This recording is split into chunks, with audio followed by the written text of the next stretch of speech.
I would hate to have you as the executive producer in the post-production room where, okay, how'd it come out? Oh, it's perfect. I hate it. It's perfect. Fix it. But this is good, but I'm going to need some more mistakes.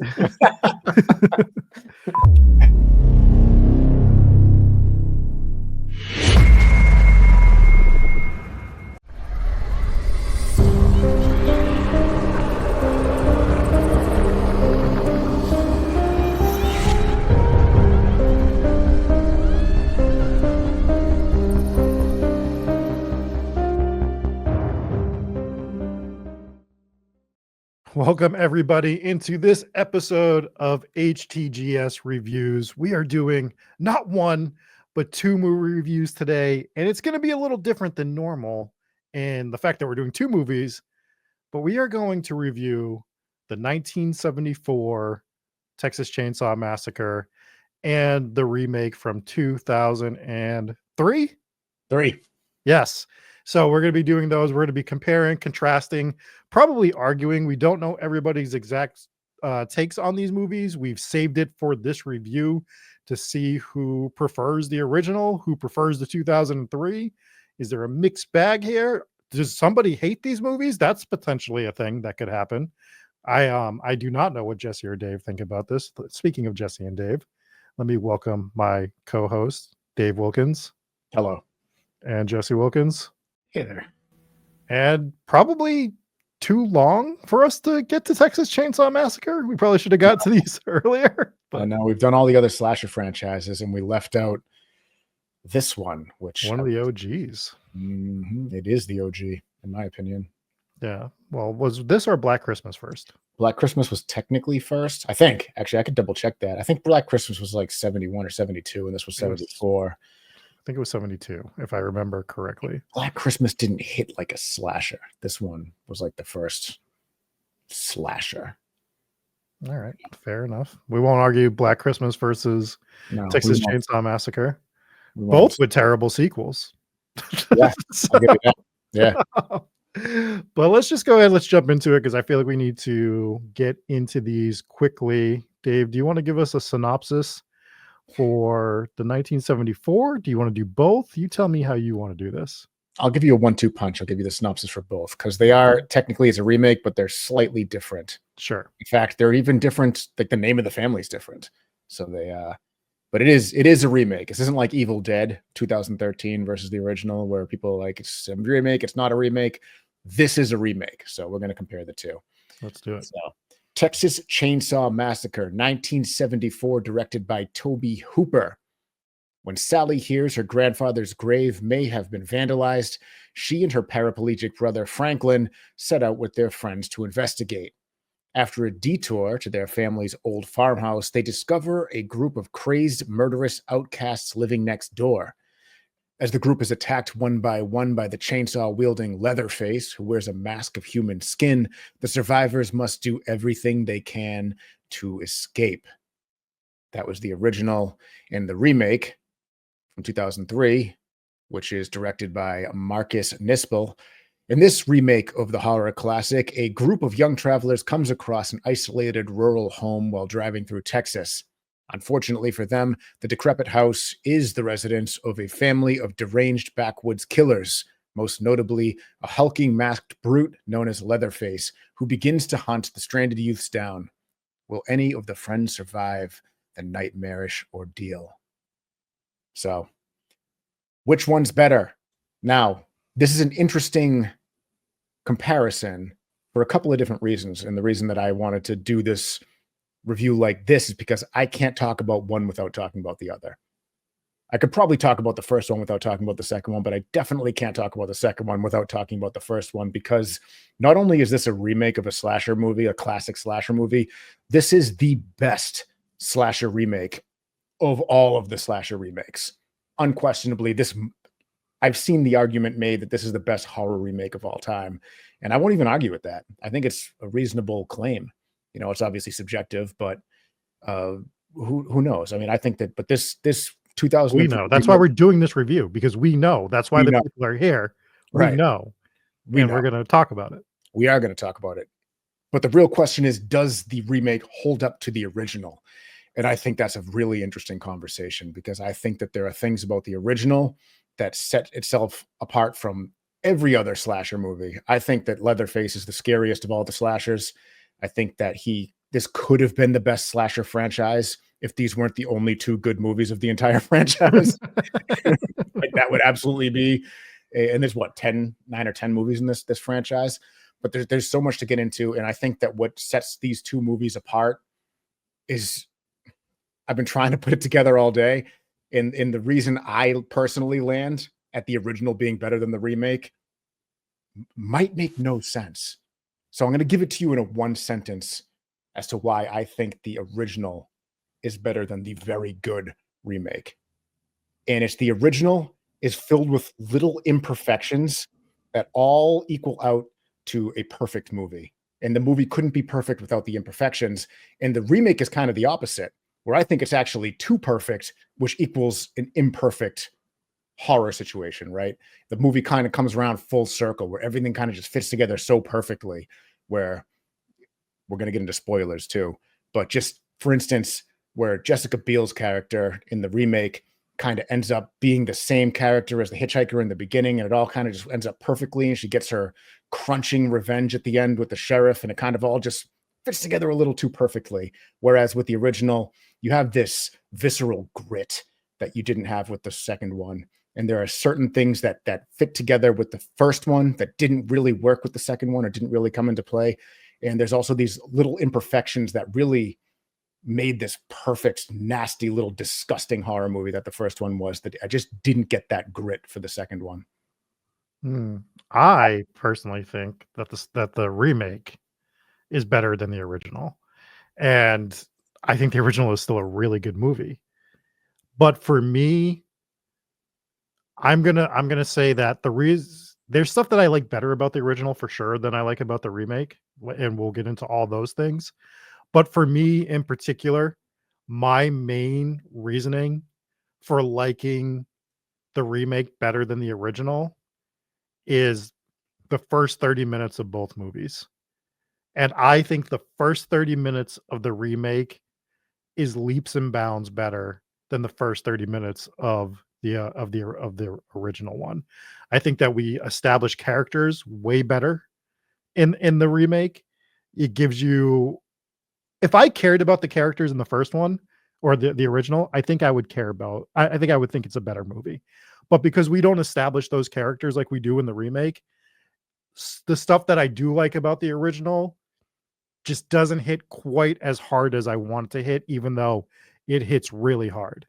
So for me, that is my biggest thing. There are other things here and there that I like better about the remake, and stuff that I like better about the original. But my biggest flaw that sort of teeters over to the remake is that first 30 minutes. I think the first 30 minutes of the original Texas Chainsaw Massacre is sort of bad. I don't think it's good, to be honest with you, at all. I think that there's some. To tell me, like, what, when you say it's kind of bad, like, what do you mean? Like, So first of all, I agree with you 100% on the characters. The characters alone in the remake, way better, so much better developed. And the characters in the first movie kind of suck, with the exception of Marilyn Burns, with the exception of her. And I kind of liked Franklin too. He was an interesting character. So I think that the main problem with the first 30 minutes of the original Texas Chainsaw Massacre is they have all this time to develop the characters. We're in the van with them for a long period of time. We could be establishing each of these people to have different identities, to care about them. We go on this weird side trip to the cemetery to check on the grandfather's grave to make sure that it wasn't dug up, which sort of ties into the movie. That whole scene's weird with the guy on the ground, the drunk. Like, it just doesn't really equate to anything. I didn't really like the way that went. To just show him walking. They show her walking to the gravesite with the cop. That doesn't equate to anything. Like, that whole scene just feels like a throwaway, where instead of an establishing scene like it should have been. Yeah, we can get into the specifics like that in a little bit. I do want to get Jesse's overall take on these before we really dig into, like, the nuances and whatnot. Yeah, overall, I agree that the beginning of the original movie was not super enjoyable.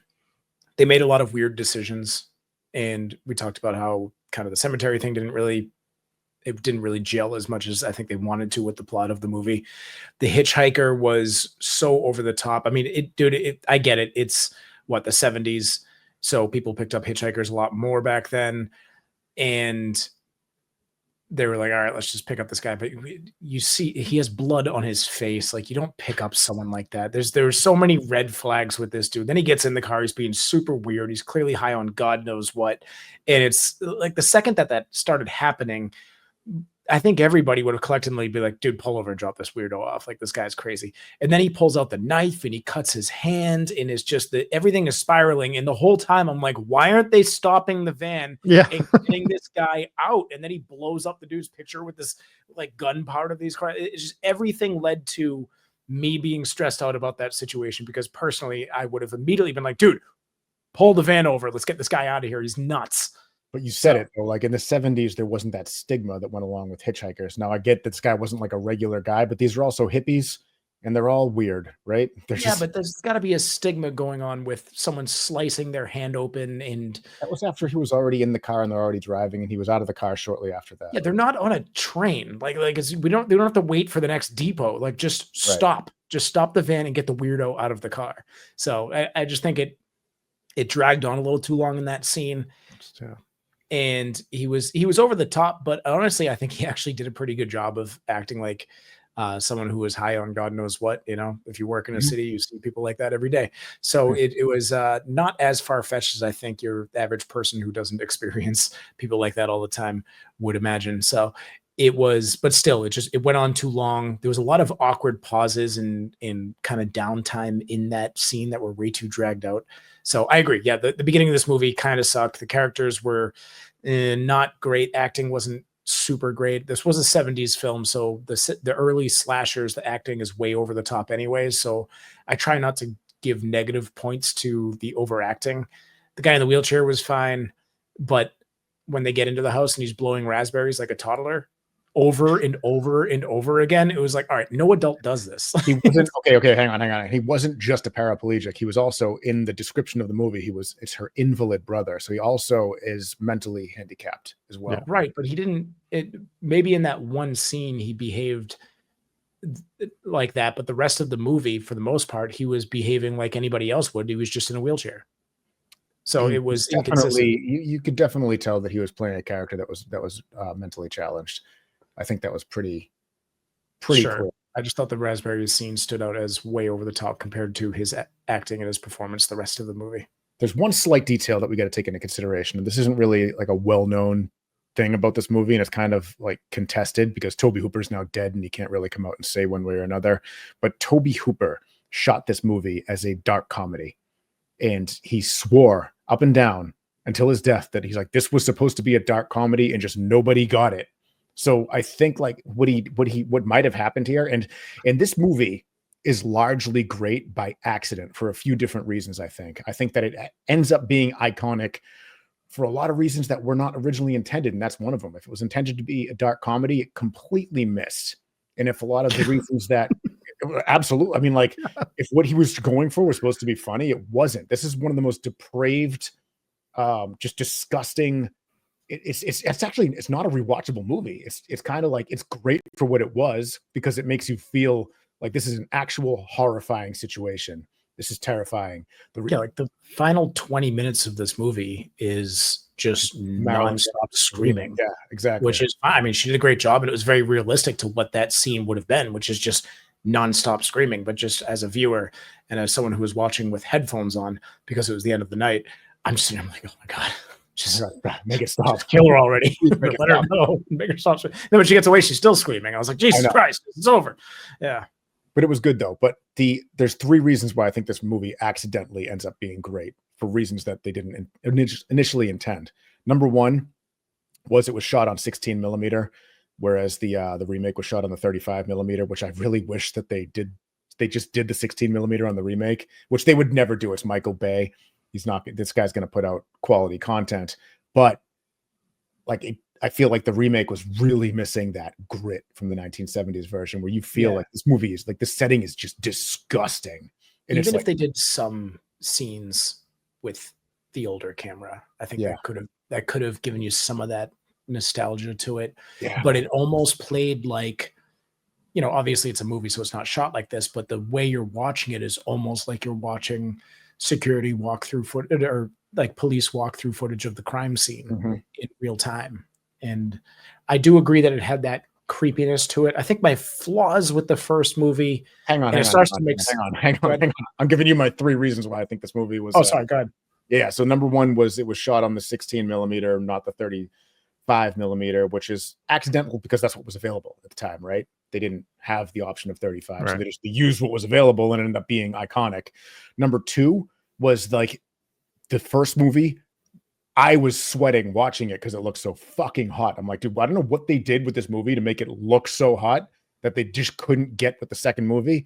And the answer is it was 115 degrees when they shot this movie, and the entire cast was miserable because it was so hot and they couldn't change their clothes and they were just having to deal with each other within, the set was full of like nasty old meat. They're using real butcher meat in this movie, so it was just the disgusting look of this movie was also disgusting because of how it actually was, just because of the general heat. And that's not, that just was what it was.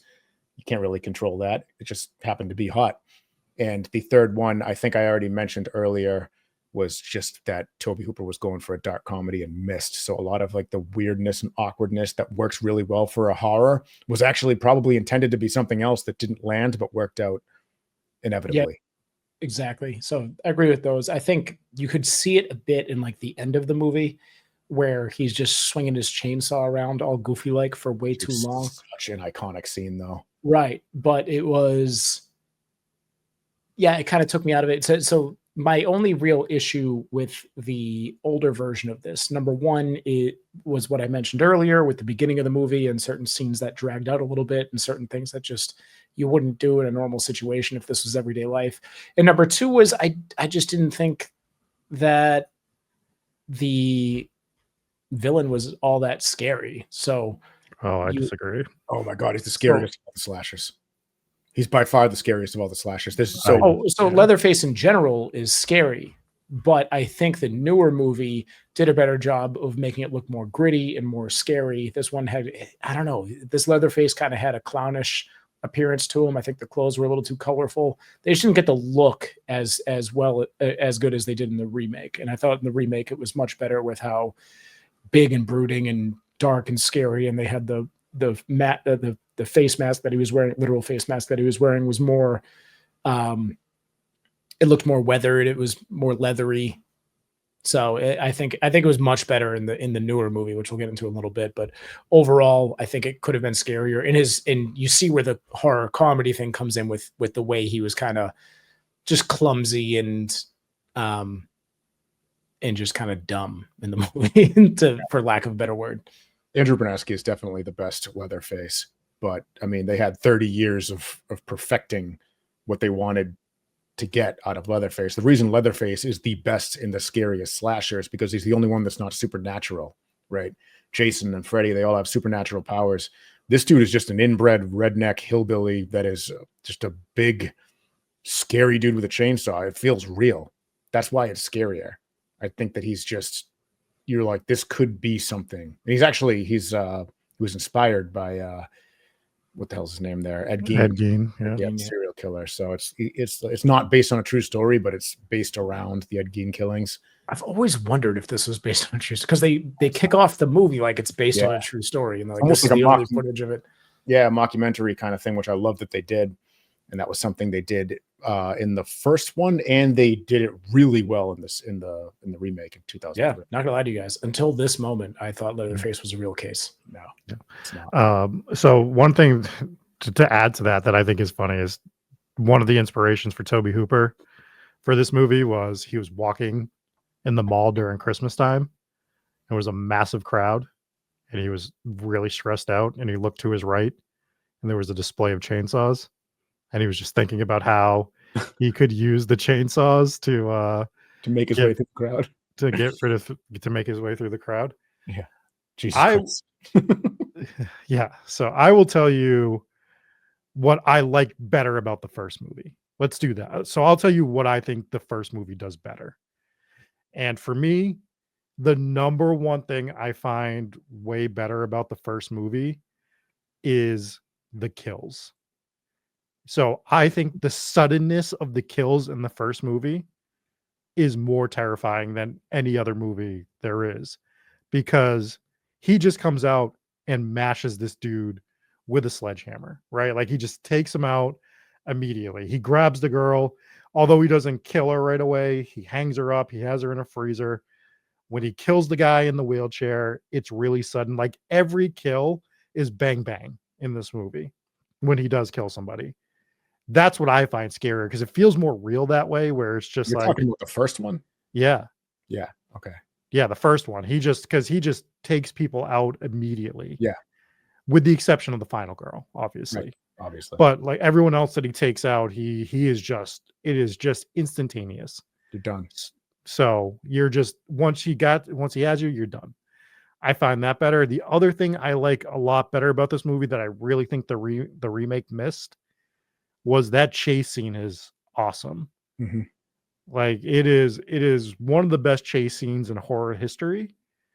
And I think that they didn't do as good a job. Like they reinvented it for the remake. It's a whole different thing, but it becomes more of a hide and seek chase Yeah. rather than just a chase scene. And I think that we should have had a little bit more of the original, because those are my two favorite things about the original movie, for sure. Yeah. So that's what I think the original does better. I think the remake does almost everything else better. I mean, you can't. I don't think you can argue the atmosphere is better in the second one. The atmosphere of the first one is unmatched. It started off that whole like hillbilly slasher thing. Like, you know, Rob Zombie probably watched this movie when he was a kid and was like, "This is what I want all of my movies to be. I want this, all of them." Right? That kind of like redneck slasher vibe, like the you know, the inbred hillbillies.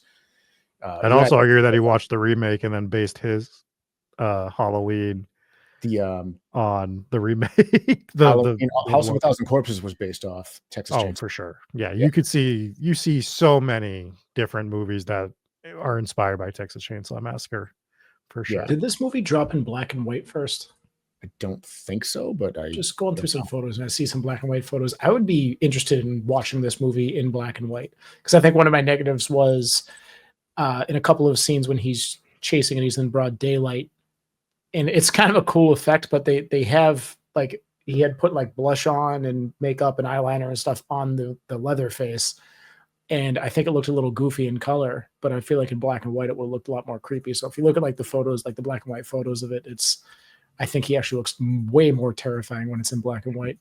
Yeah, I do know they show this movie in black and white on occasion. So I don't know if it originally started black and white, but I know that there are black and white cuts that get shown of it. So yeah. So I'm going to give some of my negatives on the remake as well, real quick. So even though I'm pro remake, there are some things about the remake that I do think are not good. Tropey. It's a bit tropey, but it's funny because the tropiness stems from the original that set the tropes almost, you know what I mean? So, you can't fault the original for the tropes that that's what I'm saying. Picked off, you know? Yeah, that's what I'm saying. But I think the things that I don't like about the remake, the family's too big. Arlie Ermy is amazing in the remake. So good. He was the best one in the movie. He was so good. Yeah, he stole the movie. But there's too many members of that family. Like they just, and they're all just, it's like literally every single character, not to rain on your parade here, but every single character in this movie that you meet throughout the entire movie, with the exception of the original crew, they're all the same family. It's like, dude, all of them? Yeah. All of them. Come on, dude. Yeah, it's too much. I think the young kid, although he doesn't act bad, like the young kid, like that's a character we didn't need in this movie. Mm-hmm. The one that's helping out, I don't think we needed that particular character. The fake teeth were a little over the top. Yeah, fake teeth were a bit too much for him. But I just think that the family as a whole was too large. Like we just didn't need. I think we should have kept it to like 3 or 4 family members. I like the reinvention of the grandfather in the wheelchair. He's a better character, obviously, in this movie. The makeup in the first movie was terrible for him. I know it was 1970. Right. 4, but I mean, come on, that was just Just get an old guy. Just get an old guy in the chair. Like, we don't need that mask on him. Yeah. It I remember did the not first look. time I saw this movie, when he started sucking on her finger, I'm like, whoa, he's alive? I thought Yeah. this was a corpse. I thought this was a corpse.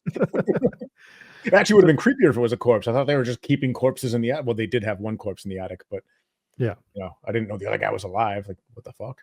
Yeah. Yeah, I So, like the twist with the hitchhiker in the new movie, where she just like there was no messing around. She just creepily revealed a firearm Mhm. and used that to shoot herself. And it was a good twist because I didn't expect it in the remake. Now, I had seen the remake a long time ago, but this was that. Sorry, Rob, you were going through your negatives. Do you have more? no, that I mean, that's a good positive on this movie that we can get to. But my other negative, this is a weird one, but I sat there pondering it. They do this awesome scene with Leatherface where he shows up wearing the boyfriend's face. Oh, so good. And that scene is awesome, right? Yeah. Like, really good. Really terrifying. I think it's the scariest thing in the two movies combined. Probably, in my opinion. I think that image showing up in the boyfriend's face is just Mhm. is a very horrifying image. Why does he go back to the other mask afterwards? Yeah. I was wondering that myself too. It's like, That was Maybe it wasn't big- as comfortable.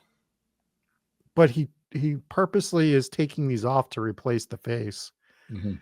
And that sort of took me out because you knew that was a movie decision for aesthetics rather than what the character would actually do. Yeah. I think that was a big flaw. So they should have saved that to the very end if that's what they wanted to do with it, Mhm. or he should have kept wearing that face the whole time. Yeah, I agree. And probably I agree with the former that that should have been a reveal at the end. Yeah. Although, I mean, it worked where it worked. It was a Oh, great it scene. worked Wow, great. what a fucking great scene. There's a couple like little things they did in the remake that I really liked.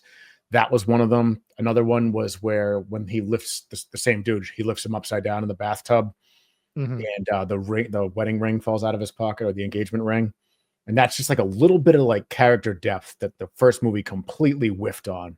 You had, Yeah. with the exception of Franklin, you had no character development whatsoever with any characters, which in a slasher movie sometimes is okay.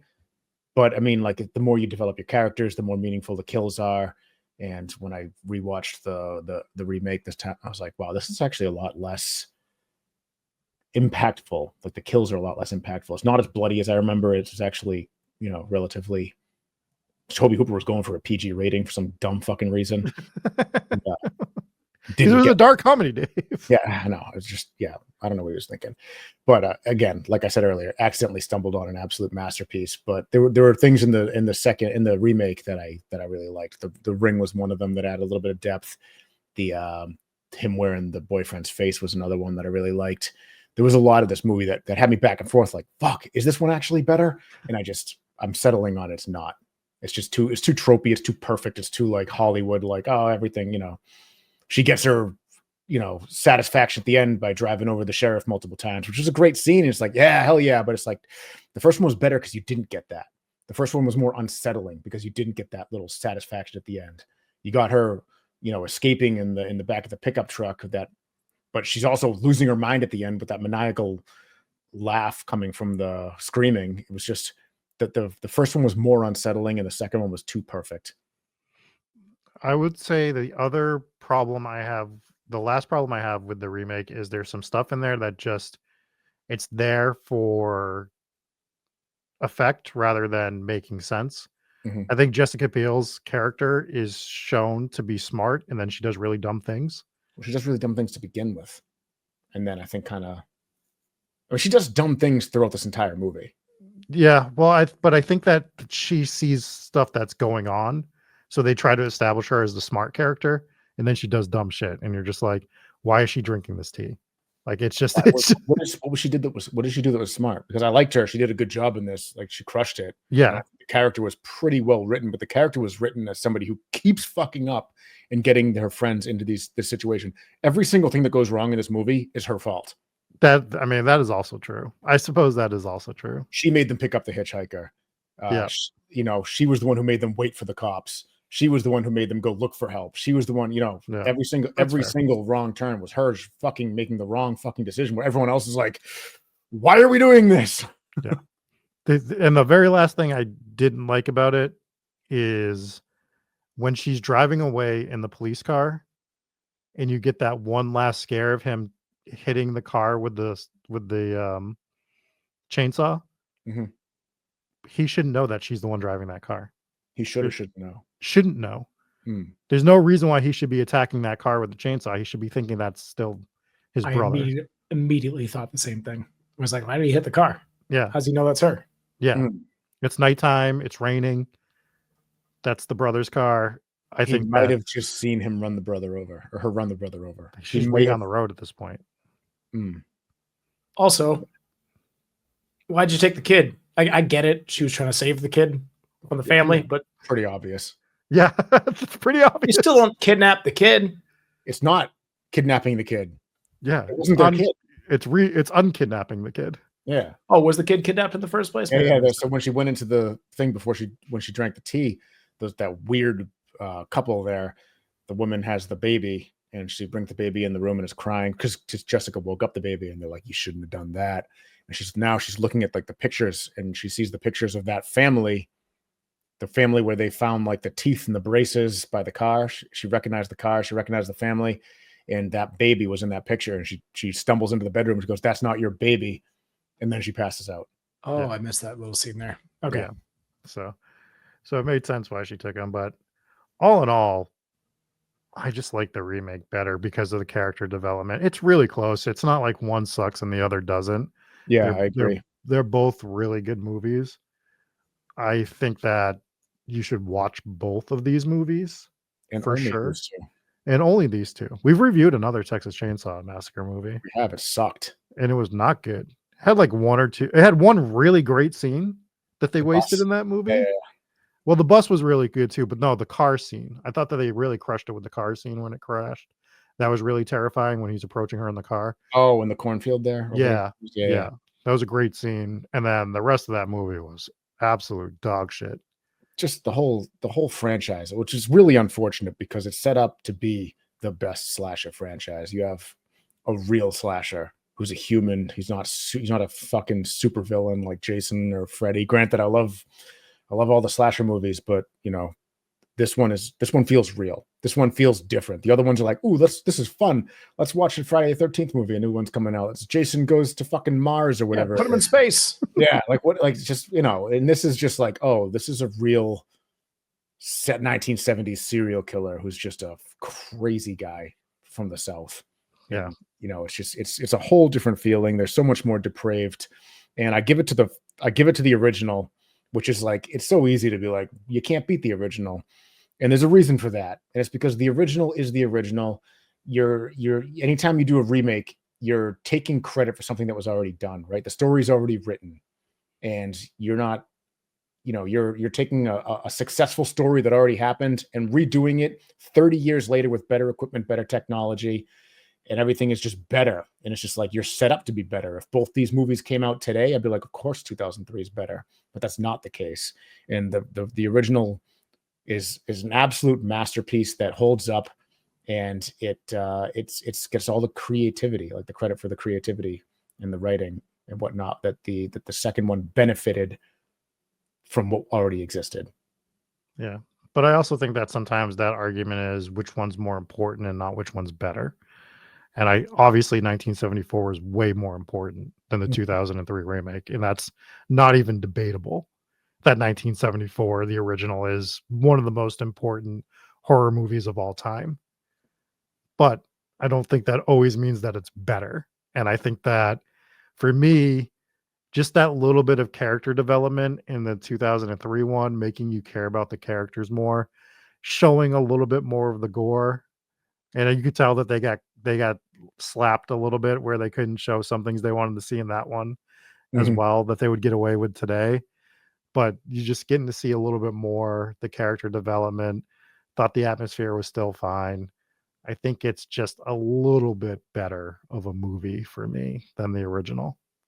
I'm going to go with the remake. Again, I thought the remake was enjoyable from start to finish. I won't diminish what kind of importance the first film had, and it's hard to compare the two. So I think it's easier to compare this movie with another movie that came out at the time, because when you factor in the new movie, like you guys said, with new equipment, better cameras, different styles of acting, it's just they aren't the same movie, right? So it's hard to really compare the two, even though they're virtually the same story. So I think I actually enjoyed watching the first one better, but I recognize that the new one is a better movie, if that makes any sense. And it doesn't make much sense. It doesn't make much sense. But they're both good. You can enjoy watching a movie in respect that another movie is a better movie. And I'm saying that they're really hard to compare because it's just different eras. It's so hard to debate which is better between a movie that comes out, 30 something years apart from each other. So it's tricky, but I think I do like the way the remake fixed some of the things with the original, whether it's the story writing or the acting or just the look of Leatherface. I think that was something that they nailed in the newer one. And that was kind of my biggest issue with the original one, is he just kind of looked like a clown. But if they're basing it off of, who they would base it off of? Ed Gein. Ed Gein. Yeah. He wasn't the one that was a clown, was he? No, that was John. No, that was Casey. No, but All right. Ed Gein was the one that was cutting off women's body parts and making items out of it. Yeah, so. lamps and stuff. So, Yeah. Mm-hmm. Hey, we all have our different craftsmanships. If we're talking about a horror story, right? You're supposed to be horrified. You're supposed to be left unsettled. You're supposed to be like, not everything is supposed to make perfect sense. It's just a horrifying situation, right? My issue with the second one compared to the first one was that the first one was kind of just wrapped up in too much of a perfect little bundle, which just brings me back to my original point, which is a weird take, I think. It's like the first one had imperfections, which made it perfect, and the first one was too perfect, which made it imperfect, right? You're conflating these. You keep saying the first one, but I know you mean the second one is too the first one was full of imperfections, which makes it perfect. Then the remake, right? Was you didn't say perfect. remake. What did I say? You said the first one again. Oh, thank you for correcting me. And the remake was too perfect, which makes it imperfect for a horror movie. And I think like that is like the overall issue with the second one versus the first one, in spite of better character development. I'll say better cinematography, even though I'm pretty sure it was the same cinematographer, but obviously with better equipment and more advanced technology and whatnot. And more experience.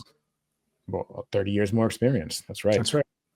I would hate to have you as the executive producer in the post-production room where, okay, how'd it come out? Oh, it's perfect. I hate it. It's perfect. Fix it. But how? Well, the other thing I will say about the remake, and then we'll get into scores. This is good, but I'm going to need some more mistakes. The other thing that I think that we should credit the remake for more, so we credit the original for spawning the whole generation of the slasher, and for better or worse, I think a lot of the remakes and sequels of other slasher franchises that came after looked up to the 2003 remake as a template as well for their franchises. I think you can see it in Halloween. I think you can see it in the Friday the 13th remake as well. Same director. See, I didn't look into that, but I mean, it makes perfect sense, doesn't it? If you look at that one.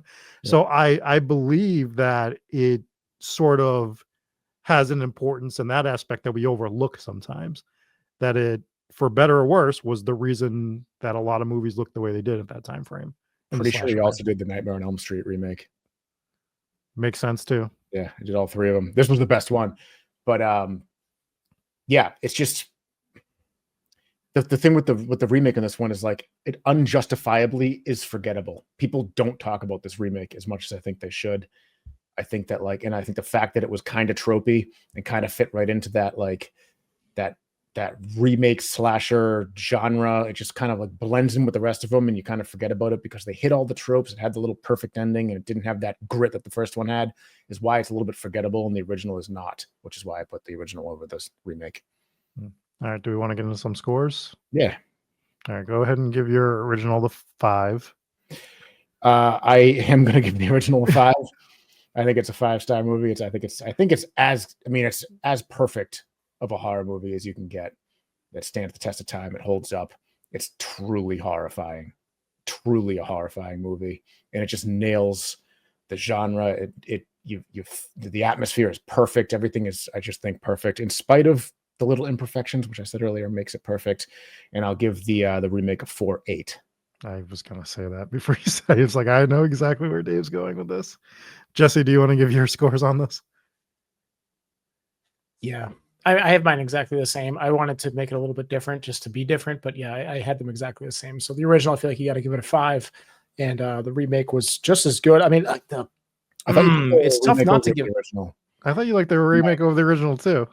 No, I said I enjoyed myself more watching the original, but I do agree with it's too perfect. And I don't like when movies end like this, where it just kind of all works out. But I will say that Arlie Emery or Ermy, however you say his name, Sheriff Hoyt, he is the only real memorable, unjustifiably so. He is the only real memorable thing about the second movie, other than the fact that it was so well done. And obviously Jessica Biel has an iconic performance there, where, you know, whenever people are listing their favorite scream queens, she's always there with her tied up shirt, you know, like that's just kind of, you know, she looked good. So there you have that, but bold take. Some call me hot take Jesse. Anyways, but the I got my scores the same. I feel like if they were flip-flopped, then you could rank it the other way, where if the remake came out in 1973 and played out exactly the way that it did, you could give it a 5. But I think the original gets the 5 for the imperfections. I think Dave brings up a great point where it makes it actually a little bit more unsettling to watch because it's not perfect. So it's a weird take. I don't like it. I hate it. Never going to do it again, but I'm going to settle for it this time. I'm at a 4.1 on the original. You piece of shit. Fuck you. End the show. Giving the original a 4.1, and I'm at a 4.5 for the remake. We're not going to argue it because it's going long. So that'll do it. Tell us what your I'm scores sorry are. I don't give a 5 to every movie like you fucking clowns do. Hey, it's classic. You're the king of bad takes. You giving everything a 5. I don't give all the time. Who's given the most 5s? You give Halloween. You heard it. You heard it. On a scale of 1 to 10. Or fucking stupid ass fucking John Carpenter's dumb Halloween. You gave Halloween a 5, you idiot. Yeah. Well, that's because it's a better movie. Yeah. On a scale of 1 to 10, Rob ranks Jessica Biel as a 5. So that is not true. I do not. Also, you know what was a bad decision? Although I think she's my favorite actress, is when they cast Alexandra Daddario in one of these. Yeah, I think she was in 3. Was it? No. Yeah. Was it 3? Whichever one she was in, she was supposed to be. She was in. I think she was in Leatherface. Yeah, and when they cast her, her character was supposed to be in her mid-40s. Oh, what are you doing? What are you doing? There's some weird fucking movies in this franchise. The one with Matthew McConaughey and was it Renee Zellweger? Yeah, the worst movie ever. The worst of the series for sure. Although I hated 2. The remake, not the remake, the sequel. Yeah, 2's. I haven't watched it in a long time, but it's really bad. It was so stupid. I mean, it was Dennis Hopper was great, but yeah. But it was Toby Hooper being like, the first one didn't work as a dark comedy. This one's gonna work as a dark comedy. Yeah. And it did work as a dark comedy, and it didn't work as Texas Chainsaw. It was fucking stupid. Yeah. Really weird franchise. Really weird. The only one weirder is like the Amityville franchise. Oh, that one's just off the fucking wall. Because it has like 40 sequels. Like, and I'm not even. Huh? I don't think we've reviewed Amityville yet. Oh. Well, let's never do it. I don't want to start that franchise because there's what 40 fucking movies. There's so many of them. Like, I'm actually going to look it up because we owe it to our viewer to know exactly how many there are. I said it one time I think when we covered Amityville, I mentioned how many movies there were. I think it is like near 40. The famed Amityville horror film has spawned at least 45 sequels. Yeah. So stupid. 45 sequels to that franchise. What a juggernaut that fucking franchise is. And for the people who own the actual Amityville house to be like, we want nothing to do with it. It's like, hey, you're sitting on a gold mine. Yeah. Up next. Up next. I'm calling it now. we're going to review Amityville Asylum 2013. 2.6 out of 10 on IMDb. Oh my god. I haven't picked a movie in months. I'm picking We'll do this it. one. I It's like on it. Tubi. It's free. Amityville Asylum is our next movie. According to Jesse, Jesus Christ. 45 sequels That's for this crazy. franchise. It's fucking I crazy. I think I've seen one. I think I've seen the original. I don't I've think seen the I've original and the remake with Ryan Reynolds. Yeah. I've seen a couple of the other weird ones. Like I think there's like Amityville in space or something. Like that. Okay, that might be I my was only just pivot. floating. That might be my only pivot. Yeah, just go through the list of 45. Oh my god, it is. All right, new. It actually has a better rating than the one I was going to do in the Asylum one. Oh, well, why don't we just watch the worst rated one? Is what I think we should do. That's probably the Asylum one, but I would like to watch it. Dude. Oh man, I really want to end this review, but I got to show you guys this. A little preview of Amityville in space. For audio listeners, Google Amityville in space. I'm definitely clipping this because we're gonna get canceled.